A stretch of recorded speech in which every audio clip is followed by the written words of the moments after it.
Well, October is Mental Health Awareness Month, and we here at Newzroom Afrika continue our coverage to highlight this plight. Last week, we had a conversation about how mental health affects young people. Today, we're unpacking what is known as high-functioning depression.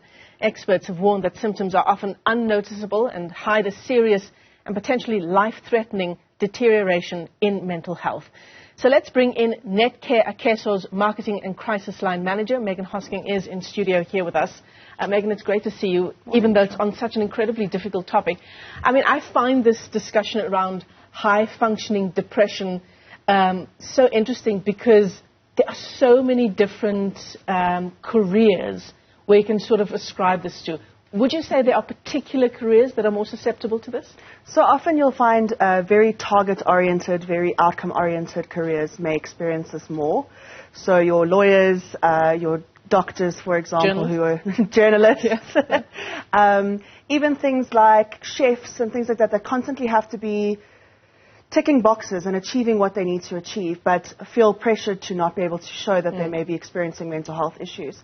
Obviously, we also have, like our doctors, our nurses, that we know the spotlight's been on with our healthcare workers, where you really don't have the time necessarily to show that you're struggling, but you still have to do what you need to be doing. It feels like this particular branch of mental health challenges, high-functioning depression, is particularly dangerous.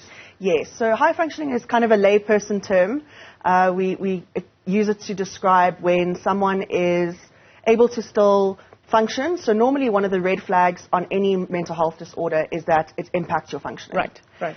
But with high functioning, anything, depression, anxiety, etc., you'll find that that person doesn't have that impact on their functioning that's so obvious. So they're still able to go to work, they're still able to perform most of their family and friend tasks, and they're able to still live their life without that big impact that's noticeable to themselves or others around them. So that the reason it's dangerous is because you tend to believe that you're actually okay. But meanwhile, you are struggling internally. So even though you are excelling sometimes at the things that you're doing, when you go home and inside, there are other issues that are appearing. And are people who suffer from high-functioning depression, are they less likely then, given what you've just said about them still being able to complete their tasks, the depression is not noticeable to others, not noticeable to themselves, are they less likely to seek out help? Yeah, they definitely would be. So normally our symptoms for depression are fairly obvious, either to ourselves or to others. So you'd notice big changes in your life. Changes in your mood, mostly a depressed mood or a low mood. You'd notice changes in your eating or your sleeping habits. You'd notice lack of socializing, some social withdrawal. But because you're not necessarily letting those impact your functioning, and so you really just have a higher level of coping, it's not that the severity of the symptoms is any less, you're just not really noticing them as much, or you're brushing them under the rug. So because you're not acknowledging those symptoms, it does mean that you're less likely to seek help, which can be really dangerous because those symptoms are still severe. And ultimately, if you don't seek that help, as you carry on, you're going to be ending up in a space where they may really start impacting you and be particularly dangerous for you. So your threshold for dealing with depression is perhaps just higher than an ordinary person? Is that correct to say? Yeah, pretty much. And it's a difficult conversation because it doesn't mean that people who are not dealing with the symptoms are weaker or anything than someone else. But it just means that you perhaps have different coping styles. You perhaps have a higher threshold of coping, maybe because you have a more demanding work, more demanding family life, etc. So you're more adjusted to dealing with higher pressure situations. And so that means that you have a slightly higher level of coping, but yeah, it doesn't mean that if you're not functioning that you're any... Certainly, yeah. One also gets the sense that if you are someone used to performing at a particular level, you know, you talked about perhaps people who suffer from high-functioning depression not seeking out help, but is there also a case where, you know, I'm so used to functioning at a particular level, I do know that there is something going on under the surface with my mood, I do feel low, but I'm sort of hoping to just finish this part of my career, the next 3, 4, 5, 6 months, and then I'll seek out help. Yeah. What's the problem with that kind of approach? So that's very common.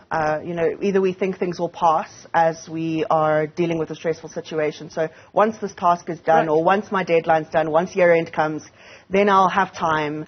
Then it may pass because I'm not so stressed anymore. But The danger with that is we're going to keep having an excuse to not seek that help.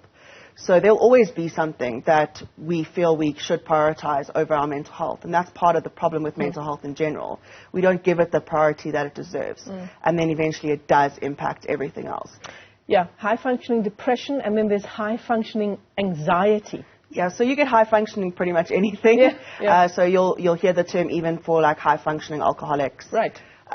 So really it's the same premise. It's just that you are experiencing the same signs and symptoms, just perhaps not as severely as other people may experiencing them, but that they're not impacting your daily functioning, your daily goals. So if we look at a classic depression case, the textbook movie version of depression we would see would be, oh, you struggle to get out of bed in the morning, and then you don't get out of bed. Then when you do, then, oh, you don't get dressed, and you don't brush your teeth, and you don't shower, and then you can't go to work. Obviously, that's a very stereotypical example. Dramatized sort of. But most people would experience maybe one or two of those things, but then would still, struggle to get out of bed, but would get out of bed. Or today they may really struggle, but tomorrow they're feeling a little bit better. Whereas with a high-functioning person with depression, they would kind of see it and maybe even recognize it a little bit, but not let it impact their day, and then they would just carry on. And that's really concerning because it means we're not recognizing it. So if we know that kind of up to 1 in 6 South Africans may experience a mental health disorder, those are only people who are recognizing it and getting treatment. So if you think that people with high-functioning issues may not be recognizing those and carrying on, and then seeking the help that they need, it's concerning that that number may be much higher. Yeah. I mean, does this lead to, this sort of pushing it down, leaving it for another day? Does it lead to a potentially more catastrophic event that sort of builds up potentially? Yes, definitely it has that potential, because if we're not getting the professional help we need from whatever point it is, we may start to self-medicate. You may start to, well, now I'm struggling to sleep, but I still have goals to achieve, so now I'm taking sleeping tablets. Or I'm getting other over-the-counter meds. I'm maybe seeing my doctor and getting some sort of thing without acknowledging the true source of the problem. We may turn to things like drugs and alcohol, again, in an attempt to self-medicate to make things feel a little bit easier, because we're not recognizing the source of the issues. I mean, medication was actually my next question to you. Is it something that is recommended for anxiety or depression? Or perhaps is it something that you do in partnership with trying to get to the source of what's causing your depression or anxiety? Yeah, so normally a holistic approach is the best option. So some people may require medication, which then should be prescribed by a doctor or a specialist such as a psychiatrist. But normally the best outcomes come from when you're attacking the issue from all the sides. So mental health comes from biological issues, psychological issues, social issues. So if we attack it with both a combination of medication and therapy, then you're more likely to see long-lasting results. Some people may need chronic meds, some people may only need it for a short period of time, some people may not even need it depending on what they're going through, because each person is unique. But normally an approach that allows to deal with the symptoms as well as the underlying cause is your best option for a good future. I mean, given what we've just been through with COVID-19 over the past couple of years, there's a renewed focus on health and wellness. There's perhaps a renewed focus on mental health and the importance of prioritizing your mental health. Has this gone some way, do you think, in getting rid of the stigma around depression and anxiety? Finally, we're seeing this coming to the forefront. Look, we've got a long way to go with stigma and mental health, but every time we have a conversation about it, we help to break down those barriers. Yeah. The problem with it is there's still a lot of misunderstanding around it, so education is really important to make sure that everyone is educated on mental health issues, so that when someone does present with them, or someone we know or we love or ourselves is experiencing this, we're able to understand it more and therefore not judge it. So we've got a long way to go, but the more conversations we have, sure, and I think the more it has come up, the better understand it is. Yeah.